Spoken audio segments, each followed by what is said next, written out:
फिर सारे आए, एसएचओ सर आए, एसडीपीओ सर आए, फिर ये लोग थोड़ा फिर एसडीपीओ सर आए, उनके आने के बाद वो कहीं शांत हुए, नहीं तो उन्होंने मारधाड़ का सिलसिला जारी रखा। आधा एक घंटा ये कार्रवाई चलती रही सर। जब ये लोग भाग रहे थे मैंने अंदर से गेट नॉक किया, दरवाजे, मुझे लग रहा था आज ये पक्का मतलब कुछ इसमें से जो लोगों में एक दहशत का माहौल क्रिएट करना है कि इन्होंने गेट लगाया और कोई इतनी हिम्मत ना करे यहाँ कंस्ट्रक्शन करने की, ये आर्मी एरिया है, यहाँ हमारे बिना पत्ता भी नहीं हिल सकता। आप हिला के बताओगे तो आपका यही क्या किस मंशा से आए थे गॉड नोज। मुझे लग रहा है पता नहीं कैसे मैं बच गया उनके चंगुल से। उन्होंने जी जैसे ही बोला तोड़ दो, तो मैंने बोला मैं आप तोड़ोगे तो मैं शूट करूंगा, अपना गेट है, मैं तो आप तोड़ोगे मेरी। आपने ये कहा कि मैं वीडियो बनाऊं, मैं वीडियो बनाऊंगा। तो जैसे मैंने ऐसे फ़ोन किया उन्होंने पहले मेरा फ़ोन खूस लिया, तो एक ने मुझे सिर पर यहाँ मारी, दूसरे ने इधर, उसके बाद एक लाठी सी थी वहाँ पर पड़ी हुई जो। लेकिन क्या इससे पहले कोई बहस हुई आपके बीच में? कुछ बहस नहीं हुई, नथिंग, ज़ीरो। हमने क्यों लड़ना था, हमारे पास सारे कागज़ थे। सेना, मुझे और आपको गर्व भी और गौरव भी भारतीय सेना के ऊपर है। मैं और आप आराम की नींद कर रहे होते हैं और हमारे जवान एलओसी पर और इंटरनेशनल बॉर्डर पर दोनों जगह तैनात रक्षा कर रहे होते हैं। लेकिन आर्मी की जिस जगह पर आर्मी जम्मू कश्मीर में अलग अलग जगह पर बैठी हुई है, साथ में ही आम जनमानस भी वहीं पर रह रहा है। हालांकि डिफेंस का कानून साफ तौर पर ये कहता है कि जहां आर्मी की इंस्टॉलेशंस हैं उसके पास आप मकान नहीं बना सकते हैं, लेकिन उन कानूनों में भी कुछ थोड़ी सी लचक है जिसमें इजाज़त आपको दी जाती है कि आप इतनी दूरी पर अपना मकान बना सकते हैं, इतनी दूरी पर आप अपनी दुकान, अपना जो भी कमर्शियल एस्टैब्लिशमेंट बनाना चाहते हैं बना सकते हैं। जम्मू कश्मीर में थोड़ा सा, चूंकि आप जानते हैं आतंकवाद है, आतंकवाद ग्रस्त होने के कारण आर्मी को, फौज को और ज़्यादा सतर्क होने की ज़रूरत पड़ती है। और जब कंस्ट्रक्शन एक्टिविटी शुरू होती है तो फौज का हस्तक्षेप करना बनता है, पूछना, सवाल पूछना, कौन है, कैसे हैं, परमिशन ये है, कानून ये है, आपको मिली है, नहीं में मिली है, ये सारे सवाल जवाब फौज अक्सर करती है। जम्मू में भी बहुत सारे एरियाज ऐसे हैं, बहुत सारी लोकेलिटीज़ ऐसी हैं जो लोकेलिटीज़ आर्मी की इंस्टॉलेशन के 100 मीटर या 200 मीटर के फासले पर है। कई इलाके मैं गिनवा सकता हूँ। और वहाँ पर लोग अपना मकान बनाते हैं। मकान बने कैसे, बनवाए किसने, वो सारे सवाल हैं जो स्वाभाविक हैं मेरे और आपके लिए पूछना, क्योंकि एक बड़ी हिसास जगह है जम्मू कश्मीर। और आतंकवाद और अलगाववाद के चलते, और ख़ासकर आतंकवाद के चलते, जितनी दूर फौज की इंस्टॉलेशन से आम लोगों के घर हों, मकान हों, उतना फौज के लिए भी अच्छा, आम लोगों के लिए भी अच्छा। लेकिन अब जहां मकान बन चुके हैं, कॉलोनीज बन चुकी हैं, लोकेलिटीज़ बन चुकी हैं, जम्मू म्यूनसिपल कॉरपोरेशन जो है वहां पर तमाम फैसिलिटीज़ दे रही है, पीडीडी बिजली दे रही है, पीएचई पानी दे रही है, कागजात पूरे मुकम्मल हैं।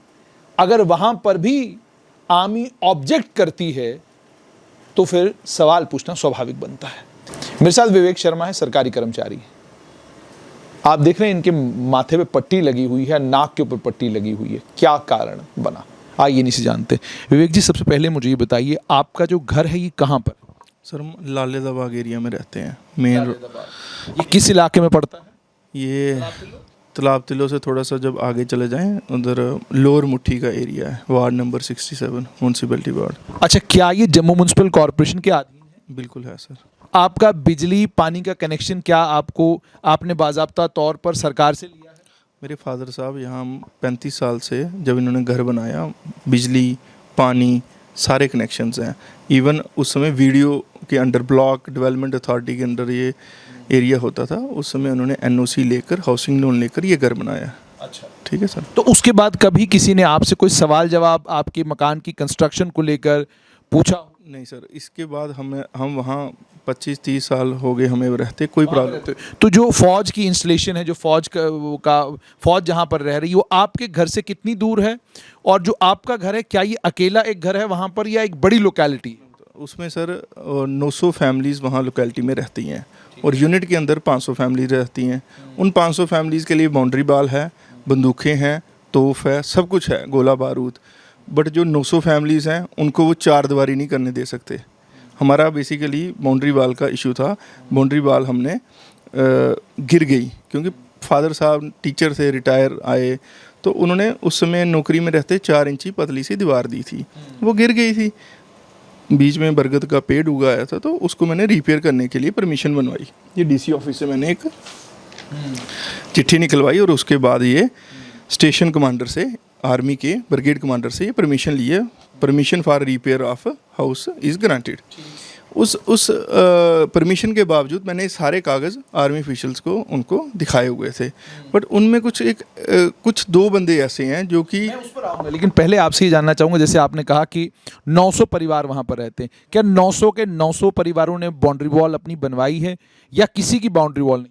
सर 900 में से कुछ फैमिलीज ऐसी हैं जिनकी बाउंड्री वॉल्स हैं, कईयों की गिर रही हैं। तो जिनकी है उनको परमिशन किसने दिया? सर वो पहले ये रूल नहीं था, पहले ये सुंजमा अटैक के बाद ही रूल आया। रूल पहले भी होगा बट सख्ती से इम्प्लीमेंटेशन कोई ज़ीरो, किसी को पता ही नहीं था। ये तो सुंजमा अटैक हुआ तो जहाँ फिर सुंजवा आतंकी हमला हुआ, उसके बाद ये एक्टिव हुआ केस। अब ये जब से एक्टिव हुआ है तो इन्होंने एक नया इंडस्ट्री वहाँ शुरू कर दी हुई आर्मी वालों ने।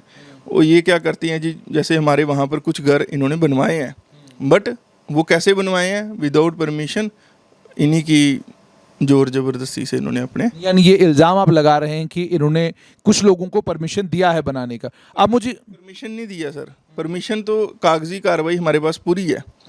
इन्होंने विदाउट परमिशन कुछ लोगों को अलाउ किया घर बना। अलाउ किया, और वो पर्टिकुलर सिर्फ 2 बंदे हैं वहाँ पर। एक जेसीओ सुनील कुमार है जो कि लोकल घूमता रहता है फ्री लांसर की तरह, और वो जब वहाँ से कुछ उसका इंटरेस्ट सॉल्व हो जाता है फिर वो अपने सीईओ के कंसेंट से वहाँ। लेकिन विवेक जी, सीधी सी बात है, ये सारे इल्ज़ाम है, मैं इसमें जाना नहीं चाहता हूँ। मैं सिर्फ आपसे पहले ये जानना चाहता हूँ कि आपका घर इतने सालों से बना हुआ था, कभी आर्मी ने ऑब्जेक्ट किया, कभी आर्मी ने आपको रोका या ये कहा दीवार मत बनाइए, ये मत कहा खिड़की इस तरफ मत बनाइए? ऐसा कुछ नहीं है सर, हमारा कभी किसी ने नहीं रोका, हम रिपेयर का काम कर रहे थे। अब जब ये बाउंड्री वॉल लगाने लगे ना, रिपेयर का काम कब शुरू किया? ये तो 4-5 महीनों से चल रहा था, हमारे पास परमिशन थी, फर्स्ट क्लास चल रहा था। तो इन 5 महीनों में कभी कभी फौज आई, आपको रोका, कभी कुछ कहा? बिल्कुल, एक स्टार्टिंग में ये आए थे, फिर हमने परमिशन इनको दिखाई, परमिशन बनाई। उस इन बिटवीन एक सुनील कुमार नाम का जेसीयू है, उसने क्या किया, एक दिन जज्बात में आकर उसने हमारे सबको किडनैप कर लिया। कितनी देर पहले की बात है? 4 महीने हो गए सर आज इस बात को। उसके बाद फिर हुआ एग्जैक्टली क्या, पूरा अगर थोड़ा डिटेल में बताएंगे?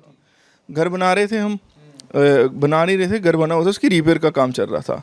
तो जब रिपेयर का काम चल रहा था तो ये आया, नहीं जी आप काम बंद करवाइए। हमने बोला हमारे पास डीएम सर से भी ऑफिस से निकला हुआ एक लेटर है, परमिशन भी है। उसमें ये डीएम की लेटर थी, एनओसी के लिए 4 महीने लगते हैं। चूँकि मैंने तो 3 सालों से ये प्रोसेस कर रहा था और मेरी जीओसी तक फाइल गई थी, और डिबकॉम सर ने जी। ये कौन से महीने की बात कर रहे हैं? ये सर, ये देखिए मैं आपको एक डॉक्यूमेंट बताता हूँ, इसमें पूरा डिटेल में लिखा हुआ है कि कब हमने प्रोसेस शुरू किया। 2019 में प्रोसेस शुरू किया था। ये तो प्रोसेस का सारा सिलसिला, तो मेरे कागजात आपके पूरे हैं, बट मैं आपसे ये पूछ रहा हूँ, ये जो अभी इंसिडेंट हुआ है इसकी शुरुआत कहाँ से? 22 अक्टूबर को हुआ। तो ये हमारे घर आ जाता है विदाउट एनी पुलिस के, काम रुकवाने के लिए, और उसके बाद ये हमारे सारे बंदों को, मेरे को, मेरी वाइफ, 8-10 और भी आर्मी पर्सन्स थे इनके साथ, और ये यूनिफॉर्म में भी नहीं थे लेकिन बाकी लोग यूनिफॉर्म में थे। तो इन्होंने क्या किया कि ऊपर से खुद ही हमारे घर आए, हमारा एक छोटा गेट है, मतलब वो कम ही खुलता है, वहाँ से ही अंदर आए और सीधे हमारे छत पे चले गए। वहाँ से इन्होंने हमारी लेबर को इकट्ठा किया गन पॉइंट पे, उनको बोला चलो चलो चलो नीचे। मैंने इतने में वीडियो शूट की, मैंने इनको बोला आप इनको क्यों लेके जा रहे हो, इनकी क्या गलती है? अगर हमसे बात करो, जिनका घर है, इनका तो कोई कसूर ही नहीं, उनको तो काम करना है, वो तो लेबर है। तो इन्होंने हमारी कुछ नहीं सुनी। मेरे पास वीडियो है, वो मैं आपको बाद में दिखाऊंगी पूरी। उसके बाद इन्होंने क्या किया, ये उनको ले गए, तो मेरे को भी और मेरे हस्बैंड को भी बाहर क्यूआरटी पहले से खड़ी थी। कुछ लोग 8-10 हमारे घर के अंदर आए थे, कुछ गली में थे और कुछ क्यूआरटी के बाहर खड़े थे, पास खड़े थे। तो इन्होंने हम सबको लिया, उसमें बिठाया और ये हमें अपने गेट के अंदर ले गए। जैसे ही वहाँ लेके गए, इन्होंने 5-10 मिनट हमें वहाँ खड़ा रखा। उसके बाद मेरे को और मेरे हस्बैंड को इन्होंने खुद बोला कि आप बाहर जाओ।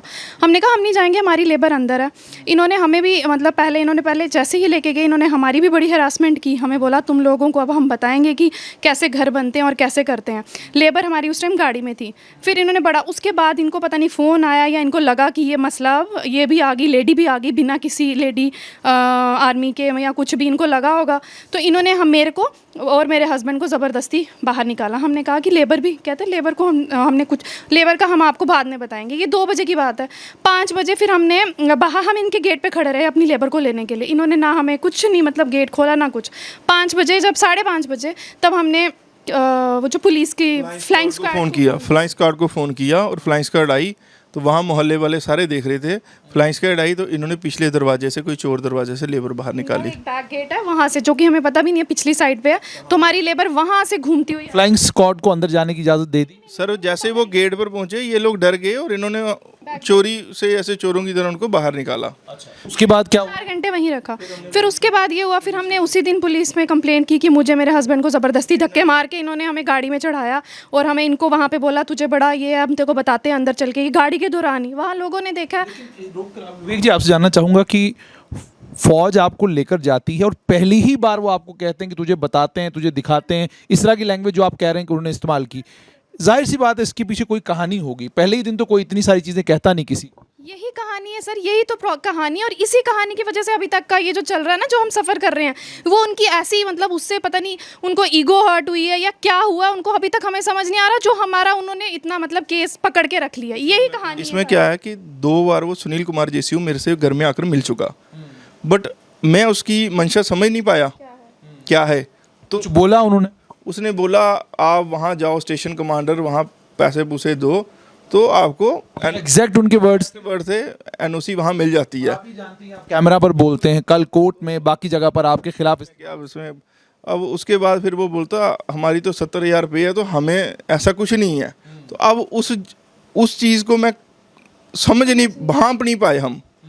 तो बस फिर उसके बाद इन्होंने जैसे ही तीसरा दिन हुआ, अच्छा, फिलहाल में हम पहुंचे थे कि आपने कंप्लेंट की, उसके बाद फिर हमने कंप्लेंट की तो फिर अब इन पे जो भी था वहाँ पे कंप्लेंट, अब इनको पुलिस ने बुलाया कि भाई ऐसा कैसे किया तुमने, तो इनके पास तो कोई आंसर था ही नहीं, क्या था इन्होंने किया था ये सब कुछ, क्योंकि वहाँ लोग जो पूरी 1-2 के पास शायद सीसीटीवी फुटेज भी होगी, उन्होंने देखा था, उन्होंने बोला हम आपके लिए बोलेंगे आप जाओ, क्योंकि वो उन लोग देख चुके थे कि एक लेडी को कैसे ले सकते हैं ये लोग अंदर, तो फिर उन्होंने लेबर का भी था उसमें भी 1-2 लेडीज़ थी, इन्होंने किया। फिर उसके बाद वो केस फिर हमने ये परमिशन का, हाँ परमिशन।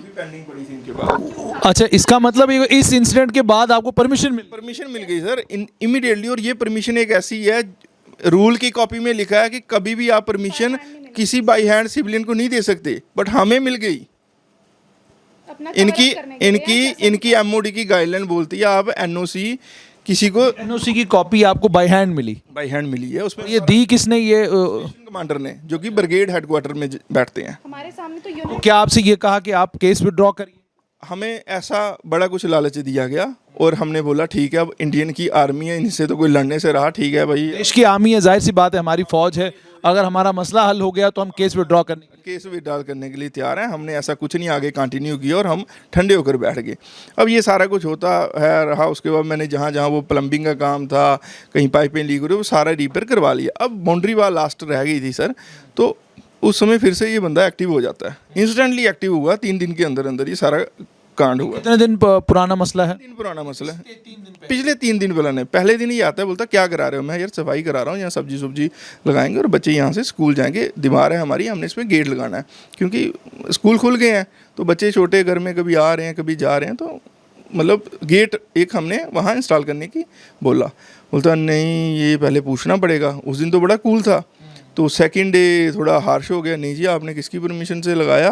हमने बोला हमारे पास तो परमिशन बनी हुई है रिपेयर की, अभी 3 नवंबर की, ये कौन सी कोई सदियों पुरानी, बार बार थोड़ा ना इतनी एक्सरसाइज होती है, 3.5 साल की एक्सरसाइज है। तो परमिशन बनने में लगते हैं सर, 4 महीने हम कंटिन्यूसली सुबह जाते रहे हैं इनके पास, 2-2 घंटे खड़े होते रहे हैं, फिर ये हमें मिलाते थे उनसे। फिर एक दिन हमें पहले इन्होंने क्वार्टर मास्टर सर से मिलाया, फिर अगले दिन मतलब ऐसे स्टेप बाय स्टेप हमें जो हायर अथॉरिटी से लास्ट में कोई 2 महीने बाद मिला के उनके उसके बाद हमारी ये परमिशन बनी। तो वो तो थी ना, अब हम रोज़ रोज़ थोड़ी परमिशन बनाने में जाएंगे, या वो हमें रोज़ रोज़ अब बोलेंगे कि गेट लगाना है इसकी अलग परमिशन, ये करना है इसकी अलग परमिशन। तो वही हो रहा था परसों। उसके बाद सर परसों क्या होता है कि डिस्ट्रिक्ट एडमिनिस्ट्रेशन से हमें एक फ़ोन आता है, नायब तहसीलदार फर्स्ट क्लास मजिस्ट्रेट हमारे घर में आते हैं और काम रुकवा के बाउंड्री वाल का गेट और बाउंड्री, नायब तहसीलदार ने रुकवाया? बिल्कुल, संजय शर्मा सर आए तो बोलते अब काम नहीं करना, हम वहाँ रुक गए। उसके बाद नेक्स्ट डे क्या उन्होंने बताया कि किस बुनियाद पर वो आपको कह रहे हैं काम रुकवाने के लिए? फौज ने शिकायत की है, किसी और ने बोला कि आपको हमें फ़ोन आया आर्मी से कि ये इलीगल है। मैं कोई बात नहीं सर, हम डॉक्यूमेंट लेकर आएंगे तो आपको सारे के दिखा। आप 1-2 दिन रुक जाओ, फिर हम आपके डॉक्यूमेंट्स फिर से देखते हैं, तो देखते हैं फिर हम आपको लो कर देंगे। आप 1-2 दिन रुक जाओ। तो उन्हीं हिसाब से हम 1-2 दिन रुक गए। फिर हम अपना रुके हुए थे, मगर कल रात को, क्योंकि इन्होंने शायद पुलिस वालों को भी कंप्लेन की होगी 3 दिन वाले, वो बिजी थे पीएम विजिट में, तो पुलिस वाले कल हमारे घर 8:30 बजे रात को आते हैं। मेरे पेरेंट्स घर में नहीं थे क्योंकि हमारे पड़ोसियों के घर शादी थी, तो वो रिसेप्शन पे गए हुए थे। मेरे फादर मदर दोनों बच्चे ऑलरेडी वहाँ पर थे, गए हुए थे। हम 8:30 निकलने की जस्ट प्लान आउट कर रहे थे। इन बिटवीन हमारे गेट पर 3 पुलिस वाले आते हैं और एक ये सुनील कुमार जेसीओ आता है और एक और आर्मी पर्सन था इसके साथ। इन्होंने बोला 2 मिनट बात करी अंदर, तो पहले इसने गेट खोला और इसने बोला अच्छा मैं उनको भेजती हूँ। जैसे मैं बाहर गया तो जस्ट गए तो इन्होंने बोला आप बाहर आओ 2 मिनट स्पॉट बताओ। उसके बाद जैसे मैं स्पॉट पर पहुँचता हूँ तो वहाँ बोलते हैं ये गिरा दो दीवार को, गेट को गिरा दो। आप देखना वहाँ क्या दुर्दशा करी है इन्होंने। और बाहर जाते ही मैं डर गया क्योंकि 100 200 300 इतने 3-4 गाड़ियाँ की ORT, इतना आर्मी जवान, असला पता नहीं वो क्या किस मंशा से आए थे, गार्ड नोज। मुझे लग रहा है पता नहीं कैसे मैं बच गया उनके चंगुल से। उन्होंने जी जैसे ही बोला तोड़ दो, तो मैंने बोला मैं आप तोड़ोगे तो मैं शूट करूँगा, अपना गेट है, मैं तो आप तोड़ोगे मेरी। आपने ये कहा कि मैं वीडियो बनाऊं? मैं वीडियो बनाऊँगा।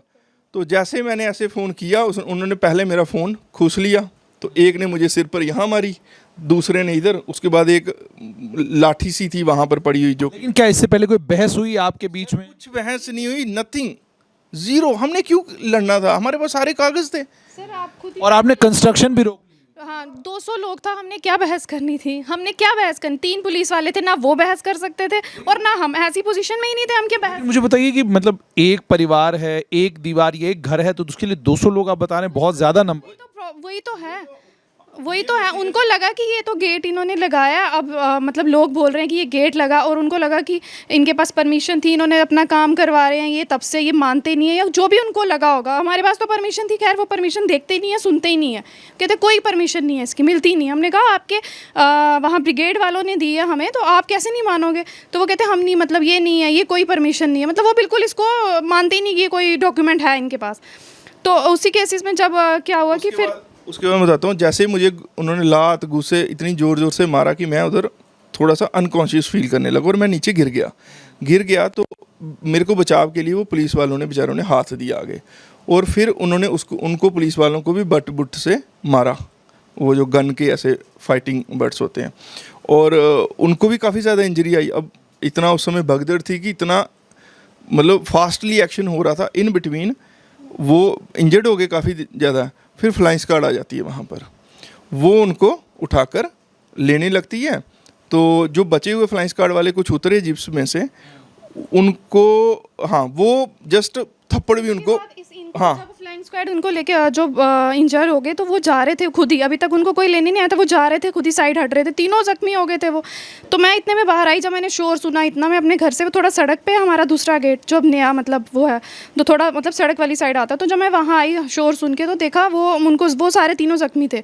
तो एक दूसरे को बोल रहे थे कि उसको बचा लो, उस लड़के को निकालो, इनके लिए बोल रहे थे कि उसको करो, सेव करो। तीनों जख्मी, 3 ही आए थे, वो तीनों को उन्होंने वो कर दिया, फ़ोन शोन उनका भी ले लिया, जो वो वीडियो बनाई उन्होंने इन सब की, उनका भी फ़ोन ले लिया, इनका भी फ़ोन ले लिया।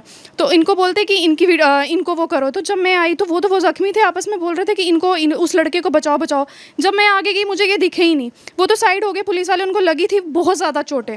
तो इनको मैं जब देखने गई तो वो सारे आर्मी वाले ऊपर, और मतलब इनको वो अच्छे से मार रहे थे और कुछ बोल रहे थे ये देशद्रोही हैं, तोड़ो इनकी दीवारें, तोड़ो इनका गेट। और आधे इन पे लगे थे, आधे दूसरी साइड से हुटिंग कर रहे थे, आधे सड़क पे। मतलब ये जो वो है ना इंसिडेंट्स, ये लोगों ने भी देखा जो वहाँ से जो क्योंकि वो लोकल लोग वहाँ पर लोग हैं, वहाँ मर्ड को जाती है वो रोड, तो जो भी अपने घर जा रहा था उस टाइम उन लोगों ने भी देखे हैं। कुछ लोग, मैं तो ये बोलती हूँ, अपील करती हूँ जिन लोगों ने, मैंने भी इवन की 1-2 लेडीज़ के कमेंट्स देखे हैं जो बोल रही थी कि हाँ पुलिस, ये आर्मी वाले बदतमीज़ी कर रहे थे, हमने भी सुना, हम गाड़ी में थे। मैं बोलती हूँ उन लोगों को कि प्लीज़ वो सामने आओ, क्योंकि हमारी वीडियोज़ जो हैं जो हमने शूट की थी वो तो उन्होंने फ़ोन ले लिया आर्मी वालों ने, और इवन की पुलिस वालों का भी फ़ोन ले लिया, एक पुलिस उसका। लेकिन आप कह रहे हैं कि पुलिस को पीटा है, पुलिस वाले जख्मी हैं, तो क्या पुलिस को जो मार पड़ी है उसकी कोई एफआईआर लगी?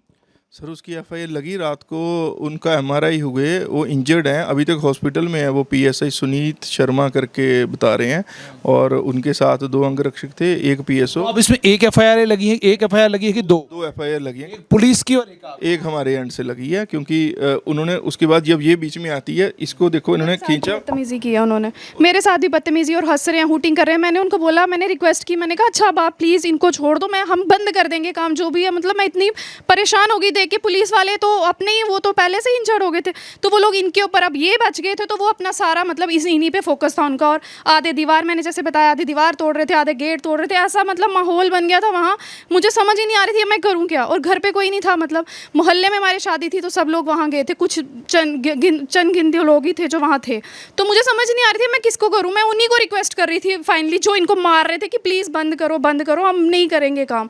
तो इतने में फिर मैंने इनको खींचा, वहाँ से खींचने में मुझे भी लगी 1-2 पर्सन इनको जब वो कर रहे थे, मतलब उस टाइम भी हमारी हाथापाई हुई। फिर मैं इनको सब निकाल के कैसे तैसे मैं इनको अंदर लेके गई। तो उसके बाद फ्लाइंग स्क्वाड की गाड़ी आई कुछ 15-20 मिनट के बाद, उनको भी उन लोगों ने, उसमें भी 3-4 लोग थे, उनके पीछे भी वो भागे वैसे ही जैसे वो हमारे साथ कर रहे थे। मुझे समझ नहीं आ रहा था उनको। फ्लाइंग स्क्वाड वाले आए, वापस चले गए? नहीं, वापस नहीं गए, उनके पीछे भी उन्होंने गाड़ी जैसी लगाई ना, ये लोग उनके पीछे भी ऐसे अटैक करने के लिए दौड़े। 3 तो इन्होंने पहले ही जख्मी कर दिए थे पुलिस वाले। उसके बाद जो फ्लाइंग स्क्वाड की गाड़ी आई, उनको भी, उसमें भी 3-4 लोग थे, उनके पीछे भी ऐसे ही दौड़े। वो भी गली में, मतलब अब 4 लोग हैं और सर 200 लोग हैं, तो 4 भी क्या ही कर लेंगे पुलिस वाले भी, अगर 4 और भी आ जाएंगे तो क्या ही कर, वो भी हर किसी को अपनी जान प्यारी है। तो उनके साथ भी इन्होंने यही ट्रीटमेंट किया। फिर जब थोड़ी देर के बाद मैं इनको अंदर ले आई, फिर मैं अंदर से देख रही थी कि क्या हो रहा है। हाँ, फिर सारे आए, SHO सर आए, SDPO सर आए, फिर ये लोग थोड़ा, फिर SDPO सर आए, उनके आने के बाद वो कहीं शांत हुए, नहीं तो उन्होंने मारधाड़ का सिलसिला जारी रखा। आधा 1 घंटा ये कार्रवाई चलती रही सर। जब ये लोग भाग रहे थे, मैंने अंदर से गेट नॉक किया, दरवाजे, मुझे लग रहा था आज ये पक्का, मतलब कुछ इसमें से जो बिल्कुल ही, तो पूरे मोहल्ले के लोग कहाँ थे? मोहल्ले कुछ लोग घर में थे, अपने छत पे भी चढ़े हुए थे, जो जिन लोग, और कुछ लेकिन आपकी मदद करने के लिए कोई नहीं आया? सर मदद लोग देख रहे थे स्कूटर पे, ये उनको कर रहे थे चल निकल यहाँ से, जो लोग देख रहे थे ना, जो गाड़ी खड़ी करके, या कुछ लड़के जैसे बाइक पे थे वो जा रहे थे, तो इनको वो कैसे करते सर। 200 लोग थे, उन्होंने सोचा, वो लोगों को भी समझ नहीं आया यहाँ हो क्या रहा है, उन्होंने सोचा पता नहीं यहाँ पे कौन सा अटैक हो गया, क्या हो गया, लोगों को भी पता नहीं लगा। तो ये लोग उनको रुकने कहाँ दे रहे थे, जो कुछ छत पे लोग थे उन्होंने देखा, मैं मतलब जो मेरी नज़र पड़ी, जो छत पे लोग थे। उसका इंसिडेंट सुनील कुमार ने अटैक बोला, और जो CEO है ना, उसकी इंस्ट्रक्शन पर हुआ है, प्रशांत प्रताप सिंह है उसका नाम, वो 22 महर का CEO है। उसने एक बार मुझे अंदर भी बुलाया था और मुझे बोला था मैं तेरे पे एस्पा लगा दूंगा, एक दिन हम डिटेन रखेंगे, एस्पा लगता है जहाँ, हम घर से अंदर से उठाएंगे और तुझे सबक सिखाएंगे, और हम आपको एग्जाम्पल बनाएंगे बाकी लोगों के लिए। आप एक एग्जाम्पल सेट करेंगे आपको लेके कि देखो जो हमने इसके साथ किया, और वही एग्जाम्पल उन्होंने कल सेट की। 200 सब पूछते हैं कि 200 लोगों का क्या काम था, आपने भी जैसे क्वेश्चन किया, लेकिन 200 लोग उन्होंने इसीलिए लाया था कि हम पूरे मोहल्ले में एक तो माहौल क्रिएट करें दहशत का, कि तुम लोगों को आज के बाद लगाओ ज़रा, कैसे काम लगाओगे। एक मतलब ईंट भी नहीं लगा, अब एक ईंट भी कोई नहीं लगा सकता। ईंट तो छोड़ो, अपना बेचारा कोई पाइप भी लगानी होगी या घास भी लगाना होगा ना लान का, उसके लिए भी उसको परमिशन। अब मैं आपसे जानना चाहूँगा, ये तो कल सारा मामला हुआ, आज जो मुझे जानकारी है उसमें आप डिप्टी कमिश्नर जम्मू से आज आपकी मुलाकात हुई है, वहाँ पर फौज के लोग भी आए थे, फाइनली कहाँ जाकर आप बात ठहरी? उन्होंने बोला सर हमारे ADC law and order sir के पास हमें बुलाया गया था, तहसीलदार सर खुद आए थे बेचारे, वो बड़े अच्छे वे से हमें लेकर गए, वेल ऑर्गेनाइज्ड वे से, और बोलते आप चलो। वहाँ आर्मी वाले भी आए थे, उन्होंने बोला हम एक इंडिपेंडेंट कमेटी कॉन्स्टिट्यूट करके फास्ट ट्रैक पर 3 दिन के अंदर इसकी रिपोर्ट देंगे, और पुलिस वालों से अलग से पूछेंगे, आपकी इंक्वायरी अलग से करेंगे, और आर्मी वालों की इंक्वायरी अलग से होगी। जो फौज के ऑफिसरान आए थे उन्होंने क्या कहा? उन्होंने अपना बोला और हमने अपना पार्ट बोला। उनके पास कुछ भी नहीं था, उन्होंने कुछ भी नहीं बोला। मैंने उनको क्वेश्चन किया कि वो कह रहे 4, उनमें से एक ब्रिगेडियर सर थे शायद, उन्होंने बोला 400 लोगों का तो हमें समझ नहीं आता।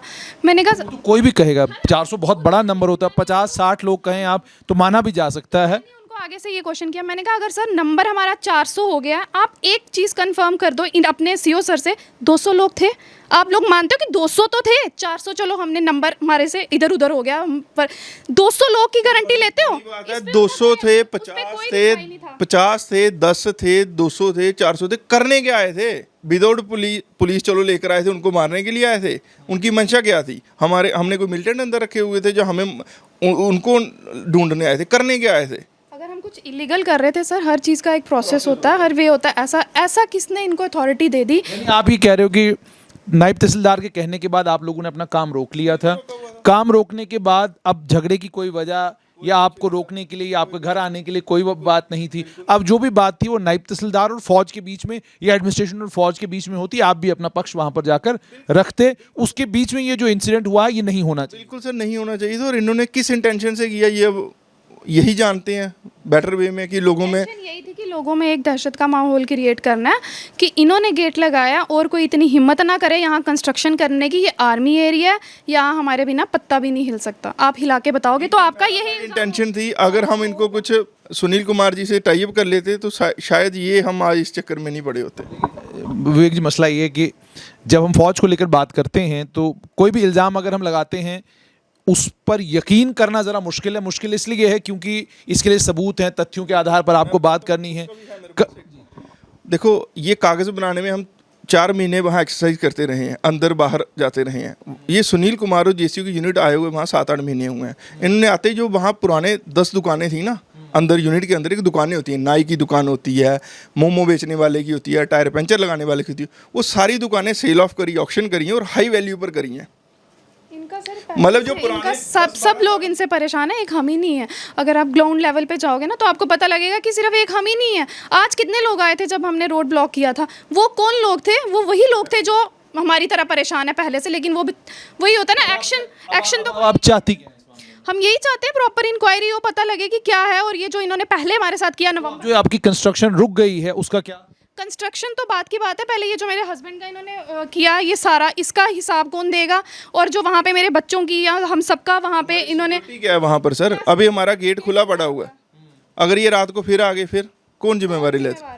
हमारी रिस्पॉन्सिबिलिटी कौन लेगा सर? कोई नहीं मानेगा कि हमारे वहाँ तो सीसीटीवी कैमरास भी नहीं। अब हमें पहले आज वही सोचना पड़ेगा, घर जाके पहले हम वही इंस्टॉल करवाएं, बाकी काम छोड़ दें। अब 4 तो बज गए हैं, आज हम वही डिस्कस कर रहे थे, पहले हम वही करते हैं क्योंकि हम तो सेफ नहीं है।